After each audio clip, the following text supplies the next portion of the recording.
ಆತ್ಮೀಯ H16 news ಅರ್ಥಾತ್ ಹೇ ಸೀತಾರಾಮ್ಗೆ ಸ್ವಾಗತ. ನಾನು ನಿಮ್ಮವ MI ಅಥವಾ ಮಲ್ಲಪ್ಪ ಜೋತವರ್. ಆತ್ಮೀಯರೇ, ಬುರುಡೆ ತಂದ ಬೋಡೆ ಬಿಟ್ಟು ಸತ್ಯ ಹೇಳಿದೋ ಬುರುಡೆ ದೂರದಾರ ಈಗ ಶಿವಮೊಗ್ಗ ಜಿಲ್ಲೆಯ ಶಿವಮೊಗ್ಗೆಯ ಜೈಲಿನಲ್ಲಿ ಕೈದು. ಯಾಕಂದರೆ ಅವ್ರು ರಕ್ಷಣೆ ಬೇಕಾಗಿದೆ, ಮುಖ್ಯದ ಉದ್ದೇಶದ ಹೊರಗೆ ಬಿಡೋ ಹಾಗಿಲ್ಲ. ಅವನು ವೈರಿಗಳು ಭಾಳ ಸಾಕಷ್ಟು ಬಲಿಸ್ತಿದ್ದಾರೆ. ಯಾಕಂದ್ರೆ ಅವನು ಸಾಹಸ ಮಾಡಿದ್ದಾನೆ. ಅವನು ಬುರುಡೆ ಮಾಮ ಅಥವಾ ಚೆನ್ನೈನ ಬದುಕ ಹೊರಗೆ ಬಂದ್ರೆ ಬೀದಿಗೆ ಬಿದ್ದಂಗೆ ಆಗ್ತದೆ. ಅದು ಅದಷ್ಟು ಸುಲಭದ ಕೆಲಸ ಅಲ್ಲ. ಯಾಕಂದರೆ ಇಡೀ ವಿಶ್ವವನ್ನು ನೋಡಿದ.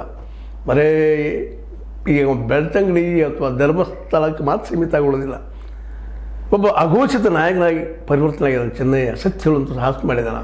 ಅದು ಸುಳ್ಳು ಇರ್ಬೋದಿಲ್ಲ ಅಂತಲ್ಲ, ಅದರಲ್ಲಿ ಅನ್ಯಾಯ ನಡೆದಿದ್ದನ್ನು ಕಣ್ಣಾರೆ ಕಂಡಿದ್ದೀನಿ ಅಂತ ಹೇಳ್ತಾ ಇದ್ದಾನೆ.